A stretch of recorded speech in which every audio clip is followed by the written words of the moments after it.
Today for meditation, I'm going to continue session level. This is a session number 11 for meditation. I'm going to continue the topic of Mahavakyam. I started 3 sessions or over on Mahavakyam. Mahavakyam means it is a statement from Upanishad which tells me who I am. So we have covered 3 Mahavakyams. Prajnanam Brahma is the first one from Aitareya Upanishad, belonging to Rig Veda. Then we did Tattvamasi, belonging to Chandogya Upanishad, Samaveda. Last week we did I am Atma Brahma, belonging to Mandukya Upanishad, Atharvana Veda. Today we are going to study the 4th meditation, which is Aham Brahmasmi, very, very popular meditation for those who are interested in the higher aspects of spirituality. This Aham Brahma, and in case you have not gone, if you have come here for the first time, you have these videos available in the YouTube. It's also, if you're, I can also forward them. All the 10 sessions of the meditation, I can forward them to you. You can again write to Jacqueline. Now, Anusandhana Vakya. This is Anusandhana Vakya means it is a personal realization of a spiritual student. What does he realize? He realizes that I am Brahman. This is the most important statement. Aham Brahma Asmi. And what does this Brahma means? This Brahma means that there is oneness between this individual body and the universe. That oneness, which is the consciousness, existence principle behind the individual body and this entire universe, that is called as Brahman. That is oneself. This is the most important aspect of all our spiritual study. That we need to understand that there is one single principle which has been existing right from the before the beginning of creation. That's what it said. It's said here. Brahman existed as with the nature of Sat, Chit, and Ananda. And the world was existing in unmanifest condition as Maya Shakti. Maya Shakti belonged to the same principle of Brahman. That means that pure consciousness existed with a power in it to create this whole universe and to manifest the universe, unmanifest the universe. That nature has still not changed. That nature of pure consciousness remains the same even today. So what we are talking about Brahman means when I say that I, the ego principle, that Venkatesh or Uma or any, that name which we give to myself, that name belongs to the mind and the body. It does not belong to Atma. It does not belong to the consciousness principle. What the name for me, the real name for me is what we are calling in the scriptures as consciousness or awareness principle. Ego I identifies with the body-mind complex, and then it carries on transactions during the waking state. But it is the same ego I which has to get the knowledge of Brahman, of Atma. This knowledge comes from the Upanishads. It comes from Bhagavad Gita. Once the knowledge comes to this ego I, our mind, intellect, equipment understands that there is another principle which I didn't know till today.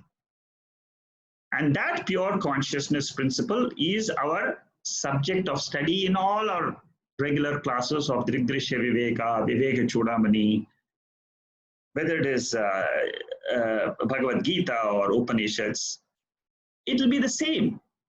So I will continue this study till I can understand the consciousness in me is my own real nature. And what is the benefit of doing this? The benefit is there is a distance created between me and my mind. The mind, which is experiencing the sorrows of the body and the external world, that mind, I learn through the scriptures, through the study, I learn that that mind is not me, but I am that awareness principle, which is only illumining the mind, and it has no other role. By doing this, what happens is the impact of the sorrow in my life gets reduced drastically, and scriptures, they give another truth of life, and that is there is no more rebirth for this ego principle which is there in this body. The moment it realizes that it is that pure awareness principle. Well, we have to believe what the scriptures say, because they are the ultimate source of knowledge, both for Atma, both for this consciousness principle, and also about rebirth. They are the source of knowledge for us. So, what do I conclude then? I say, I am that Brahman, I am the spiritual divine being. When I say I here, it only refers to the consciousness part. I learn to drop the body and mind away from this I. I learn to drop all the sorrows, all the dresses which I wear in my normal waking state. I learn to say, I am not that. And then in the seat of meditation, I say, Aham Brahma Asmi. I am, the English translation of that is, I am pure consciousness, pure awareness. Like I said last week, you don't have to say in Sanskrit. You can still say, I am that consciousness principle. That vritti, that thought, can be in any language. It can be in Spanish, it can be in Russian, it can be in Japanese, it can be Bengali, it can be in Hindi, Tamil, any language. But if you can say it in Sanskrit, it has some power in it which can reveal this pure consciousness. At the same time, by saying it in any other language also, but the thought is very, very important. This is the final thought which we should have in our meditation. Aham Brahma Asmi, I am that pure awareness principle. Let us try to apply this, what we have learned in Drigdrishya and also this Aham Brahmasmi. Let us try to meditate for 10 minutes. Please close your eyes.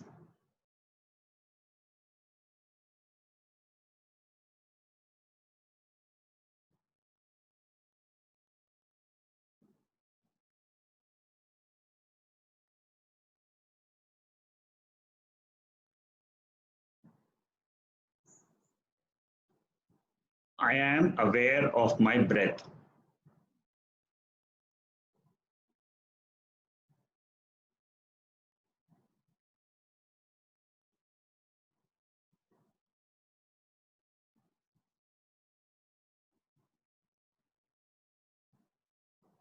Breathing is going on in the body.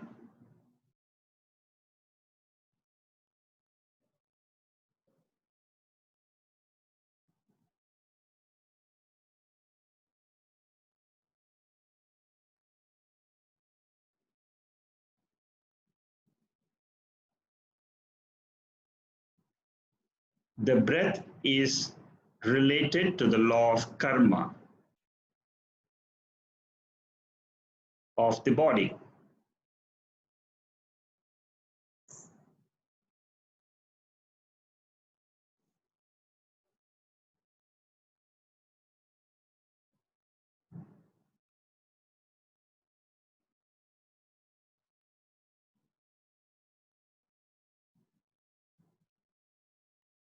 As long as the body has to act, the breath will continue.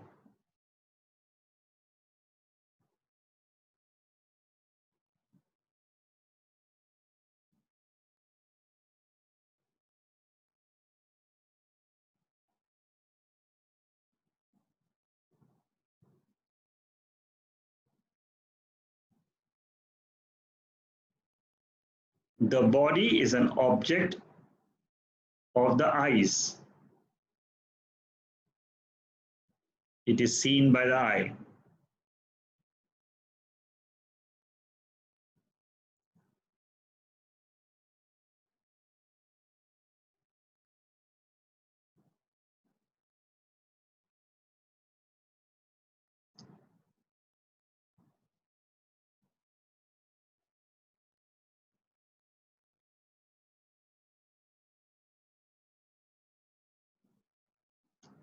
The body is like any other object of the world.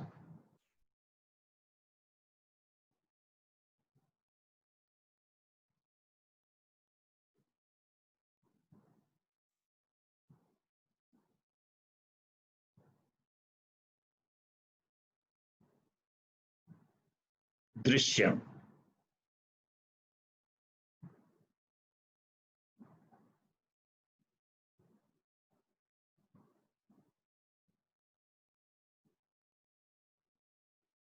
A rose flower is seen by the eyes.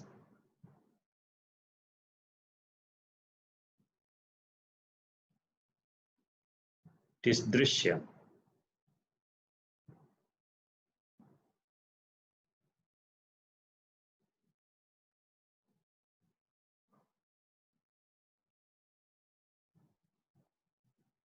I hear the sounds now.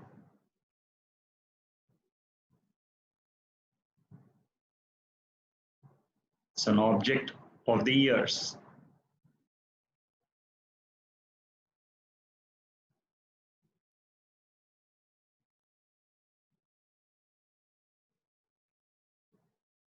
Drishyam.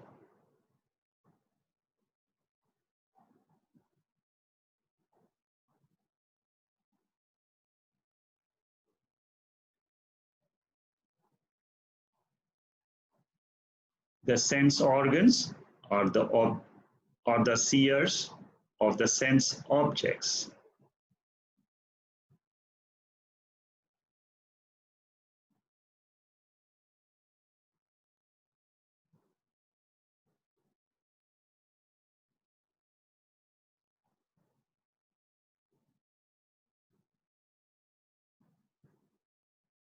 The sense objects are always the seen.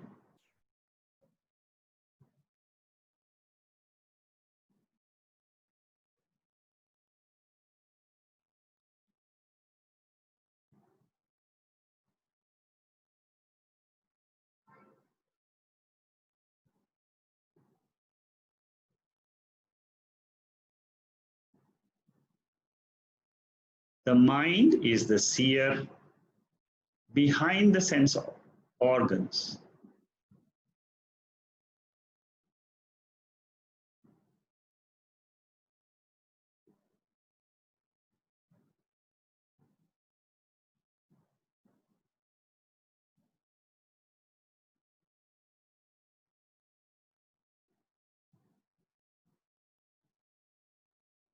The sense objects travel through the sense organs to the mind.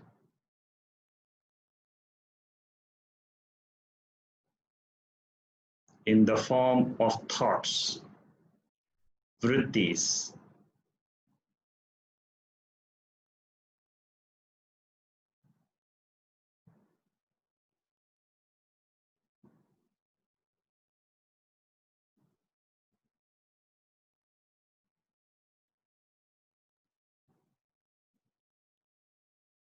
When I am awake, my sense organs are functioning. The mind is functioning. The world is seen.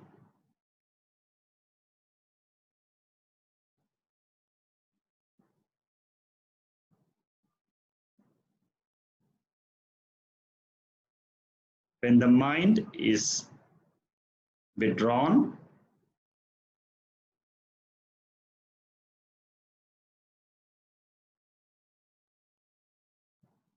the world is withdrawn. The sense organs are withdrawn. There are no more thoughts in the mind.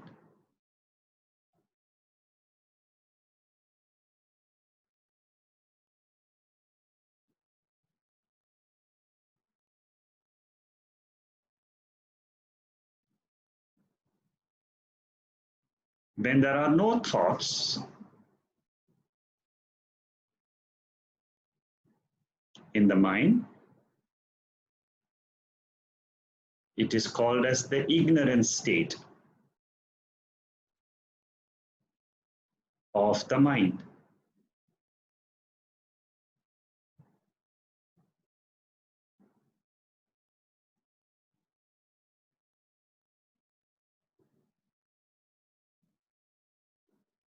This is the causal body for each one of us.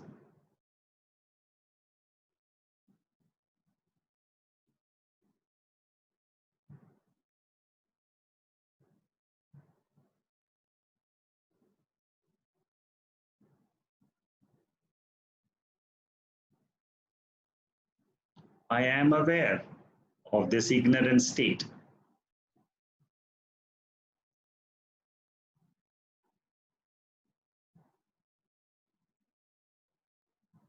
Of the mind.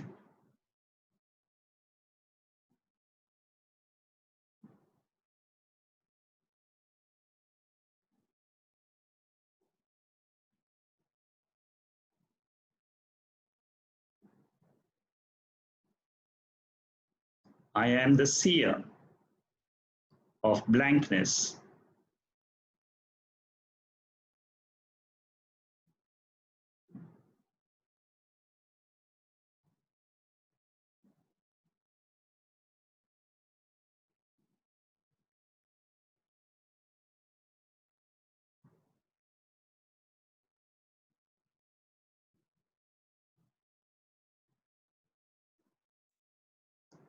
This consciousness,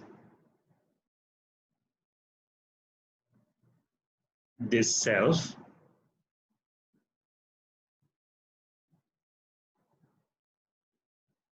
in me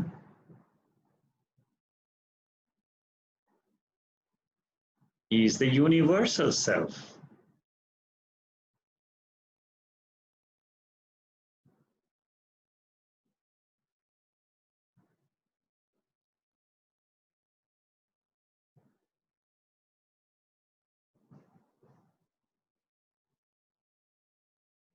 It is called as Brahman.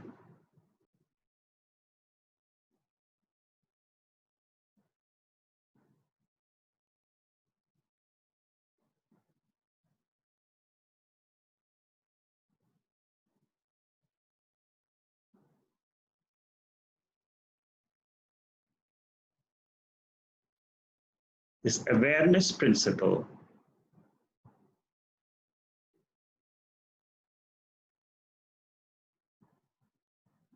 is the core of my personality.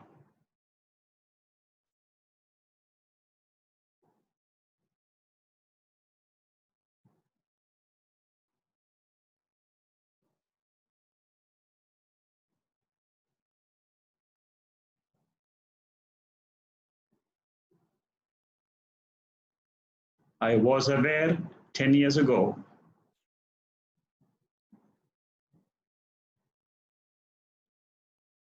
I am aware now.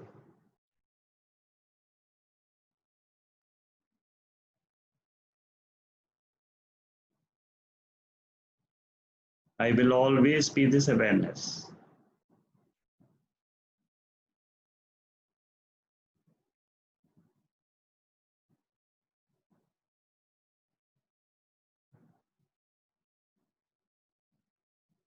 This is revealed to me by the Upanishads.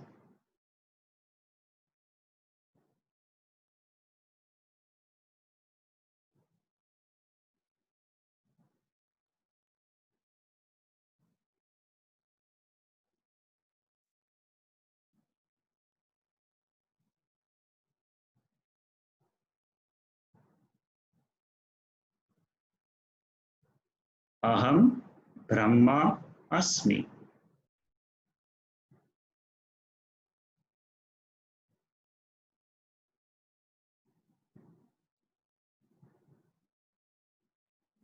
Ever pure,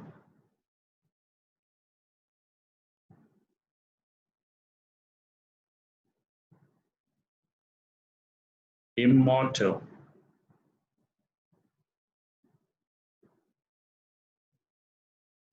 consciousness.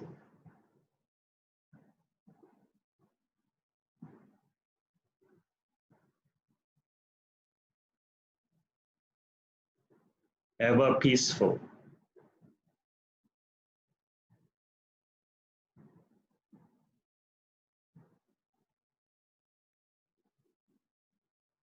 the ultimate truth.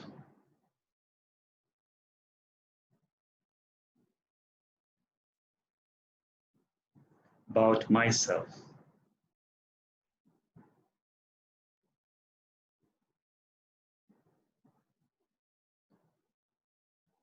Om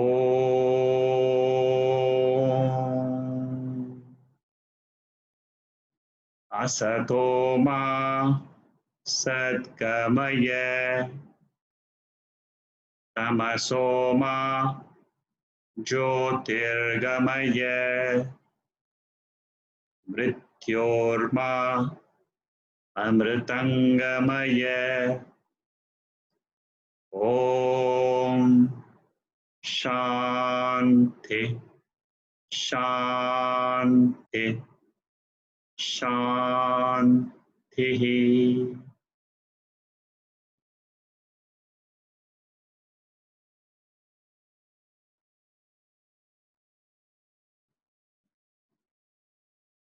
Observe your breath again.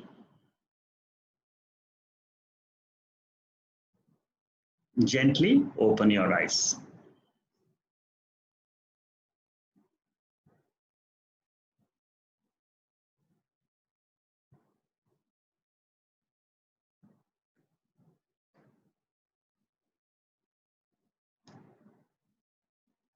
There are two messages in the chat.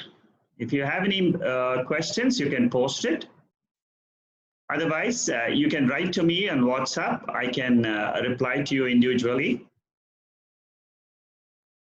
Abhilash is asking a question. States or universe consists of consciousness. Isn't all of it appearing on consciousness? The states are all you are right, it doesn't consist of consciousness, it is appearing in consciousness. So these three states, what Abhilash is saying is true. The three states, they are the waking, dream, and sleep. They appear in consciousness and they disappear. So what is remaining all the time is consciousness, and the three states belong to the mind. If the mind is awake, it identifies with the gross body. That is one level of consciousness. We experience the world. The gross body, the gross universe is experienced in the waking state of the mind. Then the next level is the subtle body and the subtle universe in the dream state of the mind. The third one is the sleep state, which identifies with the causal body, the ignorance, the one which is experiencing the ignorance. That is the third state, which is the causal body and the causal universe. Causal universe is, I don't know myself, I don't know the world. This is called as Maya principle, which is also called as avidya, which is also called as Mula avidya. It is also called as Prakriti. It is called by so many names. And there is a lot of analysis on this ignorance principle. In a very advanced text called as Vichara Sagara, this ignorance principle has been discussed in about 50-60 verses. In many advanced texts, even in Naishkarmya Siddhi, there is a tremendous amount of discussion on this ignorance principle, because this is the root, this is the seed part of the individual. Like we have a huge banyan tree coming out from a small seed. The banyan tree is in unmanifest form in the seed. So the universe and the individual body, they are in the seed form in the Karana Sharira. It is an unmanifest condition. The whole life principle, it's an unmanifest condition, the seed form. So that is what is called as the Karana Shariram. This also belongs to the mind. So the three states belong to the mind, it appears and disappears. Okay, any other questions from anybody else? Yeah, Bhavai? Recently, I was reading a book, Self-Discovery by Prabhupada. Self-discovery by who? Prabhupada. Yeah, okay. In the book, mostly at the time of Krishna would say that just surrender to me and forget about Vedanta and this and that, all the scriptures and all that. Just yeah, that's correct. You see, this there are many people who follow the bhakti part. So it depends on each one of us. So if you are more bhakti oriented, you can surrender to that Krishna part. That means you believe that there is a Krishna in my body. And then you just surrender to him and he will take care. Like how you surrender to the consciousness, instead of saying consciousness, the author there says you surrender to Krishna, a form. So there is absolutely nothing wrong in it. You can do that and it's the same. You will achieve the same goal. So please go ahead. That is correct. Anybody else? There's a thing, but there's a thing only through knowledge. That is for people who believe in the knowledge part. For example, if you strongly believe, yes, I can get the same knowledge by surrendering to Krishna, yes, go ahead. But there are some people who are more interested to know a little bit more about this Lord, about this God with form and without form. So the scriptures also say that the God exists without form. When the God exists without form, we call it consciousness. That's all. So then you go in the knowledge. Thank you. Okay. Mr. Shekhar, Jacqueline here. Yeah, Jacqueline, tell me. One question. Consciousness is always the same since you were born. Yes. Whether we are from the day number one we were born until now, day 30 years old, 40 years old, whatever years old. Yes. So does it mean, I mean, it's super profound, but are we saying that consciousness is supposed to be never changed according to the scripture? Yeah. So it's the body that is changing. So how do we comprehend that, you know? Yeah, you see, the body and the mind, you have to take it out from consciousness, and you have to say that this body and mind is working according to the principle of law of karma, law of action and reaction. So the body and the mind has got nothing to do with the consciousness, and you have to separate the body and say it is a scene, it is an object of the consciousness, and it will undergo changes The mind will also, body will undergo changes as per the time principle.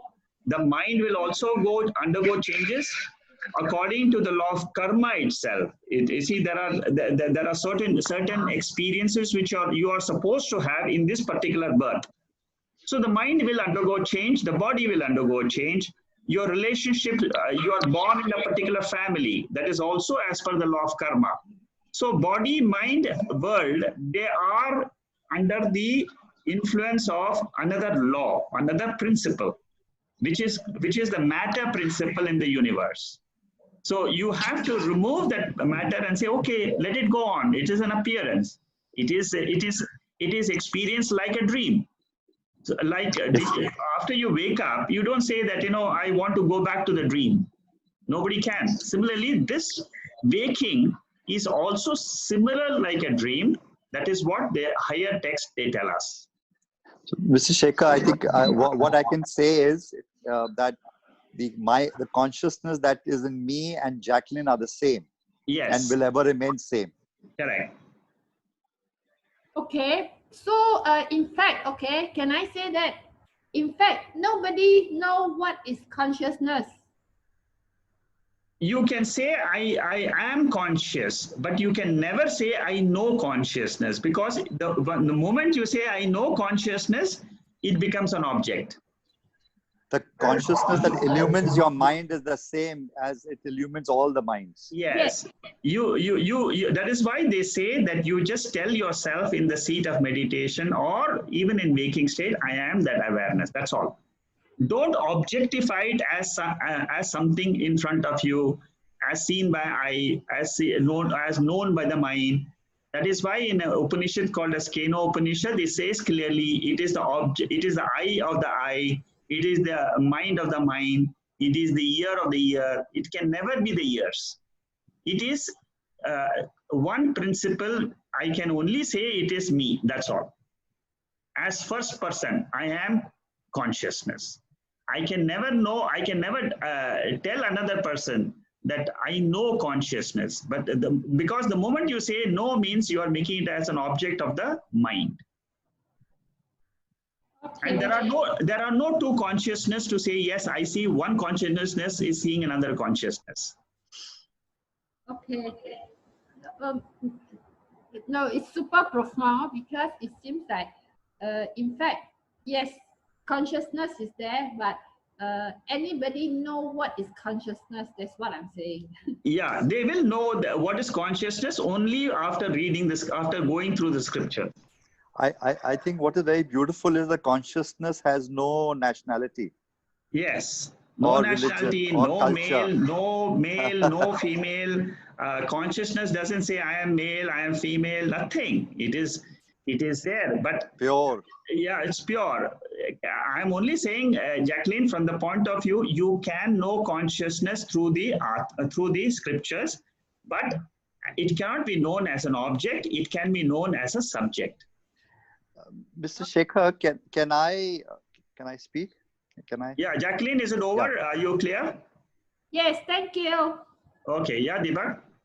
Yeah, no, I just have, while I understand you continue to use the word scriptures, yeah, I was wondering that if I were to sort of substitute and say that I would like to use the word logic and inquiry, yes, scientific inquiry and investigation, yes, to understand that I am the self, and the world that exists depends on the self. Why use the word scriptures? While I know the scriptures has said this, but if I were to say that it is a process of logic and inquiry, I would get the same answers. I mean, I don't need to believe the scriptures. I don't need to have I can use my logic to understand this also. I'm just trying to sort of say, while I understand what you say is that this comes from a very higher consciousness and text of the rishis, but I would say that whatever has come, I can also sort of look it through a process of logic. Okay. this is very beautifully analyzed in Brahma Sutra, where Shankaracharya says there are many sutras which will talk exactly what you are saying. Okay. In the Nyaya Shastra, they say that we don't need the Shastras at all. Through Nyaya, through logic, yes, we can establish that I am fine. Atma. Okay. So right. I feel. Yeah. You feel good, right? That you are asking the same question. No, yeah. I haven't done Brahma Sutra, so I didn't know about this. It just came to me. No, this is correct. It's such a logical process. Yes. You see, what Shankaracharya says in that is he uses the logic of the Tarka Shastra people to defeat the logical people. What he says is that logic is based on pratyaksha. Whatever can be used or seen by the five sense organs, perceived by the sense organs, logic works only in the field of the five sense organs. Yes. It cannot work in the field of Atma at all, because the Atma is not in the field of sense organs. It is not an object of sense organs. Therefore, logic cannot be used to know Atma. It is only Shastra or the scriptures which is like the eye. It is an instrument. I use the Shastra or the scriptures like an instrument. It is only through the scriptures are telling us that there is something called as consciousness. Through the logic process, we can only arrive maybe up to a certain level. We can even say it is inference. But what the scripture says, consciousness cannot be an inferred. It is not a source of knowledge by inference. It is not a source of knowledge by pratyaksha. That means it is not seen, heard, felt, touched, smelled. Consciousness has got none of these features. Therefore, they say that there has to be some source which can reveal this. Logic cannot reveal consciousness because it is not in the field of five sense organs. There is fire. There's fire on the hilltop because I can see smoke. Smoke is the fire is inferred because of smoke. So you use logic. I am seeing the smoke, therefore there should be fire there. So this is what is the example used in the Brahma Sutra. But then you must have seen the fire with the smoke at some point in your life, which is the proof of your eyes. Therefore, if something cannot be seen by anybody in their throughout their lifetime, nobody has ever seen consciousness, the only source then we'll say is this scriptures. I know, I understand, and I understand that, and I guess that's why Buddhism sort of remains silent. That's why Shraddha, faith in the scriptures, is one of the qualities which is mentioned in the scriptures, which says that a student must have 100% faith, saying that whatever the scriptures or whatever they are revealing to me is the truth, and therefore I accept. Today I may not accept 100% that this is the truth, but I will keep the study going on, and maybe a certain point of time, there are many obstacles in us which do not give us the conviction that we are this consciousness. Many obstacles in us. It's the obstacles of the mind. Sometimes we have obstacles that we so we say, where is that book? Where? I have never seen that book. So I don't believe in the book. I don't believe in the so there are obstacles related to me. There are obstacles related to the faith in the scriptures. There are obstacles related in understanding of the scriptures itself. Because some people still read the same scriptures and they come to a different conclusion. So there are different obstacles. Let's not be bothered about those obstacles. Let us study and then see whether my own intellect can at some point accept what the scriptures are saying. And therefore, what we say is use the logic which is given by the scriptures. Like when they say there is this consciousness is beyond the three states of consciousness. There is something. When in sleep, there is something. The consciousness is the scriptures are telling me. Now, I cannot go beyond the sleep and be in sleep to see that consciousness. It's not there. Therefore, I have to believe the Shastra.